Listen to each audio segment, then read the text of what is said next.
Bokya. Parang ulam ko kanina. Ay, bakit? Anong ulam mo? Itlog. Ay, Tsaka sinangag. Hotdog. anong kinalaman ng itlog at sinangag? Si Miss D. Miss D! Miss D! Dayan. Nabobokya eh. Oo nga. Pero bago ang lahat, welcome po to the show. Ito po ang Lihim ng Liham with yours truly, Lensay Mwah. At, Sa akin pa DJ Jimbo ha. ano ba yun? O pumunta rin kayo sa Energy FM 106.7 kasi nga, malalaman nyo ang aking reaction ngayong araw ng Tuesday. Yes. Bad trip ba o... Sa tingin mo ba? Sa tingin ko ngayon, papakita ko na ba? Pakita ko na. Punta kayo Punta kayo ha. Energy FM 1067 mga pangga. Oo. Ito. Ayan. Sa mga tipong lalaki, nakakatuwa yung ganun ha. Talaga ba? Oo, masyado lang makatito si Miss D. Ay, Masyado grabe ka naman. may plano kagad eh. Pero 'di ba nakakatuwa lang din no na may mga babae pa lang ganyan, no? Oo. Oo. Sana all. Sana all. 'Di ba? Pero Grabe yung baka mag-react ako. Oo. 'di ba? Papa Rex, sana all, 'di ba? May ganyan. Parang ginudge nyo Naka-ready, agad no? ako ha. Rekto ha. Bakit dyan naman parang tayo lang lagi nagre-ready? Nakakaloka. Hindi talaga ba? Explain mo yan, yung reaction Hindi, mo. nakakatuwa lang kasi, 'di ba? Lalo na kung ako si Dayan, tama na si Miss D na dapat ikatuwa mo na bibihira yung ganyang lalaki na syempre family oriented, Talaga 'di ba? ba? Pero kasi masyadong mabilis kasi yung pangyayari na may plano na kagad eh. Hindi kasi malay mo, matagal nang walang Ako- walang ganap. Ako naniniwala nga ako, eto, pangit pakinggan, pero nasa right timing Oo. na. May tamang pagkakataon na talagang dadating kayo dyan. Ayaw mo noon, pinapakilala ka sa pamilya. Kaso partner, Oo. hanggang sa loob ba naman ng, mga intimate na... Ay, malay mo, kaya pumasok sa kwarto rin yung magulang ng lalaki, baka ipapag-pray over siya. Uy, grabe! At bago, merong pagdadasal, handa na ba kayo? Naman eh. Let's get it on. Hoy, hindi naman ganun yung partner. Alam mo, para sa akin ha, well, hindi ko alam kung mag-agree ka. Sige. Okay naman nga na family-oriented and Oo. mabait na anak, mabait na boyfriend. Mm. Yun nga lang, syempre, may mga pagkakataon na gusto mong suluhin yung jowa mo, di ba? Pero, hindi. Nang walang kahit bang, sino. Ano bang reason bakit sinama yung pamilya? Well, ganun nga daw talaga kapag nagde-date sila, laging may kasama. Hindi nila Hanggang sa, nasusolo. hanggang sa kwarto? Hindi naman. Hindi nila nasusolo yung isa't isa. Ito na nga eh, isang Oh. pangita na nga, isang proof na nga na hindi sila lumalabas ng silang dalawa lang. Hanggang sa moment nila together, as in, under the sheets. gabi ha. Under the At sheets. kung hindi madala kung hindi successful yung Operation. o plano ni Miss D, ba't hindi gawin na lang sa labas? Yun nga. Marami naman doon eh. Eto dito mo masusubukan. I-try niya to kasi may mga Oo. pwedeng pagkakataon na pwede mo subukan eh. O kung halimbawa, lagi sa bahay, dumarating yung buong pamilya. Eto, pag pumunta kayo sa motmot, ewan ko lang, pag sumama pa yung magulang niya. Siguro hindi naman boplox yung magulang kung para maintindihan na may plano talaga kayong dalawa. Pag sumama yon, doon ka na magtaka. Pero hindi pa ba red flag yun, partner, na dapat nga moment nila together tapos Sa akin biglang hindi. maraming kasama? Sa akin hindi. Talaga? Hindi naman. Para sa akin. Sa Isa akin- ba, si Dayan to, maintindihan mo yung side niya eh. Oo! Intindi Oo. ko yan, partner! As in, Ako feeling ko, Oo. nandun ako sa 50-50 eh, na parang, ano ba yan? Dapat pa ba linawin ko sa'yo na huwag ka magsasama na kahit sino kasi meron akong plano sa'yo. Well, pwede yun. Ganyan. Well, pwede yun. Di ba magjowa naman kayo, bakit di lang sabihin? O kaya iparamdam. Paramdam. Yung signs. Give some signs. Ano ba tawagan nyo? Sweetheart, baby, ganyan. Ba't gusto ko tayong dalawa. Solo. Alam mo Di ba na. may mayroong salambingan kasi na pwede mong masabi na, baka isama mo naman yung family mo. Alam mo naman may ready akong mga... Ready ko na to. Oo, dito na. Pagpasok Ito na mo. yun. Pagpasok mo, alam mo na. Bomba na! kaya pwede yung pag-usapan. Bakit hindi? Ang hirap kasi na kapain or yung parang, yung kakapain mo siya na, taga, may plano ka pero hindi mo sinasabi. Oo. Mas maganda yung sinasabi mo, rekta na, magjowa naman kayo eh. Wala Hindi, namang masama doon syempre kung sasabihin mong babae. Tama ka dyan, partner. Pero syempre kami umaasa kami na mararamdaman ninyo kung, well, yan din yung isa sa mga, alam mo yun, problema naman ng mga babae. Inaasahan namin na Oo. mararamdaman ninyo kung ano yung gusto namin Pero hindi lahat. iparating. May mga ibang lalaki na tingin mo pa lang alam na eh. Oo. Yung paghawak mo pa lang sa siko, alam mo na. Oo. Pero may mga ibang lalaki naman na talagang hindi nila, alam mo yun nga pag family oriented, hindi yun kagad nauuna sa kanilang chorba eh. Totoo. Mas nakikita niya yung future ninyo na with your families, 'di ba? Magkasama kayo at both sides, 'di ba? Pamilya mo, pamilya ng lalaki na para makita at makilala kayo ng lubusan. Sobrang maginoo Oo, kasi. Oo, may ganun eh, maginoo eh. Eh kung gusto mo ng bastos, di piliin mo ako. Ay! Kasama ka sa options! Yung mga ganung klase na syempre ikaw naman, kumbaga maninibago ka. Oo. 'Di ba? Di ba, pagbigyan mo na. At pwede mo naman kausapin, moment natin, Sa susunod. i-set natin, pag-date natin, sana naman kasama, dalawa lang tayo. Kapag ganyan. birthday mo na siguro. Oo. Pag birthday mo, ante. Ganyan yung gawin Tsaka mo. hindi naman manhid din yung magulang para syempre may moments din naman kayong dalawa. Oo. Na kailangan yun din na mag-solo, di ba? Oo. Yung tipong, halimbawa, ako naman yung mag-birthday. Yung babae naman yung mag-birthday. Yan, oo. Baby! Di ba? Tapos Happy birthday to me! di ba? Tapos dumating, pamilya mo naman, Dayan. Bad trip, di ba? Grabe naman, nakakayamot naman yun. Pero Blow the scandal! ang nakikita ko lang, ang bottom line nito, kausapin mo, wala namang masama at hindi naman kabastos-bastos yun. Part ng relasyon yan eh. Di ba? O kaya- Kasama yan eh. Eat my cake! Yeah.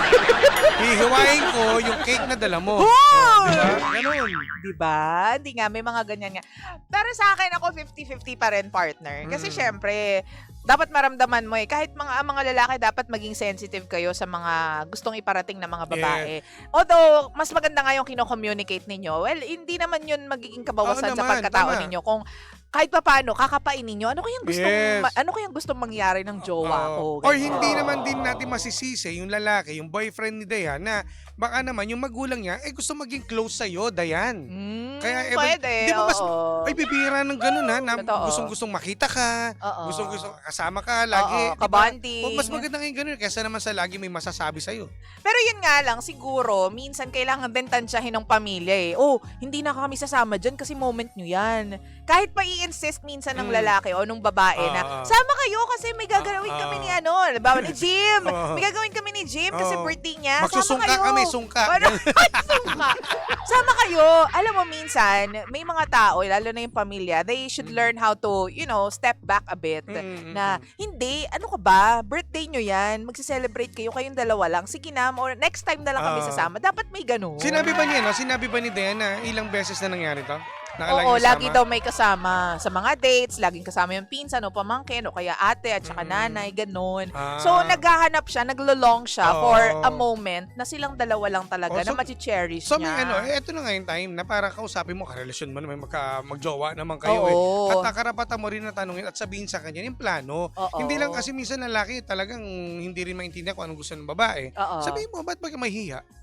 Paliwanag mo. As in, paano? At pag natikman niya yan, ay natikman. Naman. yung plano, yung gusto mangyari. Nagkatikiman na agad. O, di, ngayon, sasabihin mo na sa kanya, yun yung gusto ko. Yan. Ganyan ba? O sige, pag sorry ha. Kasi mas naging panatag ko, nakasama yung pamilya ko. May mga may mga, kumbaga, hindi niya inisip about nga chorba. Gusto lang yung gusto ko kasi maging close kayo para pag in the future, naging tayo, mag-asawa, malapit ka sa magulang ko. Ganon. So, lusot naman yan. Lusot naman. Palakpakan natin si James sa part na yan. In fairness naman.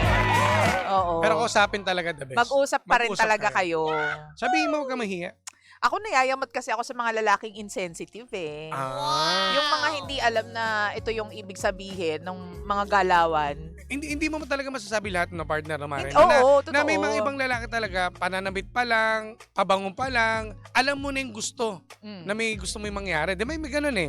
Pero may mga lalaki Pabango, naman, paano? yung amoy na exotic. Yung exotic pala, Kapag ganito yung pabango niya, gusto niyang may mangyari. di ba? Tingnan mo ha. Ngayon lang nalalaman to ng mga pangganat. Oh, meron paano? ding style din kayo, di ba? Mga kababayan na pagdating sa pabango, alam mo na, may gustong gawin. Kumbaga yung pabango na nakapang-akit. Oh. O hindi lang babae, may mga lalaki na pag nagpabango ng ganito, ang bango mo, parang ang hot Ito mo pang ngayon. opisina lang to. Yan, Ganyan. oo. Pero iba yung pabango mo ngayon. Mukhang may laban ka Yan. mamaya. Tapos yung pananamit niya, totoo ito, sa damit. Oo. Sa damit ng mga kababayan, pag nagsuot ng ganyan. Ay, Diba? easy access. Okay, nag-lipstick, napakakapal ng Kulay pula. Puli. Puli, ano puli? Ng pula. O tapos or medyo kakaiba sa yung ibang itsura. Anong meron? Tapos alam mo yun, yung buhok parang, ano mo yun? Ano? Sabog. Sabog. O, di ba parang yung parang kakaiba sa kanya, mapapansin yan. Pero may ibang lalaki talaga na, alam mo yun, na hanggat hindi mo sinasabi. Or, syempre nakakaramdam din yan, pero nahihiya pa rin siguro. Oo. May gano'n nahihiya na siya, ay, gusto mo ba to? Mamaya mapahiya. Kailangan i-clarify. Oo, mag-usap. May plano ba tayo mamayang gabi? Ganyan. Ganyan. Or sabihin mo na, oy, pag nag-date naman tayo ha, baby, o honey, dalawa lang tayo ha. Huwag mo na isama yung nanay Gusto ko mo. alam mo, pwedeng daanin sa biro. Oo. Pero yung biro na may laman. Oo. Kumbaga, para hindi mo offend naman yung jowa mo. Ganon. Merong iba naman dyan na nag-iisip kagad ng Ang iba. pangit kasi partner ko sa babae manggagaling. Wala masama doon, partner, sa panahon ngayon. Wala Oo. na. Siyempre yung ibang babae mahihiya. Kung sina yan, ang galing nga, daming, may mga dala-dala pa mga, o ibig sabihin, ready, ha? Oo. Edi, pati ka, kung talagang gustong-gusto mo, pwede mo sabihin sa kanya. Oo. Wala naman, sa panahon niya, hindi na ang lalaki na una. Although kahit babae na rin, eh. Hindi na para ikahiya, magjowa kayo, yun yung dapat yung panindigan. Siyempre, may pa ano pa dapat? May pa, ano tawag, habulin mo ko effect or pahiya-hiya effect pag pa. di ba, syempre sa una, ikaw naggaya, siguro sa darating pang mga ibang araw, baka siya naman na magaya. Ganun lang naman yun. Pag nasal natin, ay ayain ka. Oo, walang problema. Hanggang sa pag naibigan ng jowa, di maghabol ang hubo kayo. Ay! Hoy! Huwag naman gano'n. Ganun lang. Diskarte lang yan at pwede naman ikaw, walang masama. Oo, walang masama. O ito, sabi po ni Rodel Rico, sana sabihin mo ko agad kay boyfriend na, uy, bawal pamilya ha, kasi quick time ito. Quick time! Pwede naman, di ba? Pwede Oo. naman yun. Ito naman, ate, baka si kuya ayaw niyang mag-solo kayo kasi baka maliit kaya, maliit? Maliit. Maliit. Lagi kasama kasi pamilya para walang mangyari. Nahihiya si kuya. Maliit si Junjun. Hindi yan, Joyams. Grabe naman to Grabe si naman Joyams Raz. Walang maliit sa taong mahal mo. Uy! Diba? Alien. Teka, sabi yung Alien. Gusto mo yung alien? Di ba yun Ano lang? yan? Ito, nabasa mo ito, Barney. Sabi ni Odebeka, geg ba ito? Oo, laki ng problema ni ate. Mas malaki ang problema ko kasi hindi ko pa nakikita si Atong Ang para makuha ko yung 10 million. Totoo Oo yan. nga. Pati yan pinoproblema natin ngayon no? Sabi nito, ano yan, partner? Ang sabi niya, good morning DJ Lindsay, daily listener ng Atimonan, Quezon. Aliw na aliw kami ng misis ko sa programa niyo ni DJ Jim. Salamat po. Alam mo, we're looking forward na baka next time, baka award kami. Salamat po sa inyong pagtulong, ha? Kapal ang mukha mo. Kiklaim na po namin yan. Teka, ba't meron yan? Ayan. So, maraming salamat po. Anong ending natin dito? Ang ending natin is... Mag-usap. Mag-usap. Sabihin mo yung mga plano kasi pares kayong dapat nagpaplano, hindi lang ikaw. Oo. Dapat alam din niya. Well, wag mahihiyang magtanong. Huwag mahiyang magtanong. May kasama ka ba? Kung may bombang parating. Bomba na! Sabi nga bomba ni na. Jimbo, bomba na! Huwag kasing maging insecure. Always, wait with confidence. Oo, diba? Ayan, sinasabi ko sa'yo, hi my friend, si Arch pala yun. Anyways, 8:44 ng umaga. Salamat po sa pagtutok at pagantabay sa aming programa ni Jim. Kanina pang alas 4 ng morning. At bukas manibagong liham na naman ang ating masasaksihan. Yes. At bukod dyan, syempre mga pangga, hindi tayo magpapahuli sa trending na nangyayari sa buong mundo. Ha? Buong mundo At na taray partner. mo talaga dyan, partner. At bibigyan namin sa inyo lahat yan. Oo. Sige nga, partner, syempre naman, maraming salamat. Medyo bukas po ulit, same time, same frequency. Ako pa rin po nag-iisang girlfriend mo sa radio. My name is Lindsay. Lindsay. At ako po ang iyong Jimbo Lises Ninja. Ako ba si Jimbo? Hoy! Hindi yan yung boses Jimbo na. po, Jimbo. Yan. Kaya ayan, lagi ka na pagkakamalan eh. Ito nga, may nag-message sa Sabi ni Villar Jing. At first, akala ko si Pajak ang nagsasalita. Magkaboses lang po. Oo. Salamat sa iyo. Ang pangalan to, si William Jing. Salamat, Jing, ha? Boy ka. Sir, we don't do that, sir. Don't do that. Mamaya pa si Ipo Jackson. Mamaya. Galing mo talaga dyan. Anyways, huy, ano pangalan mo? Ay, ako pala si Jimbo, ha? Jimbo. Jimbo. Jimbo po, ha? Magandang umaga sa inyo lahat, mga bangga. Ay, naku, tayo pa rin po ang number 1, 6.7 Energy FM. Bangga mong sabing radyo. Sabihin mo! Energy! DJ Lindsay at DJ Jimbo. Energy sa umaga.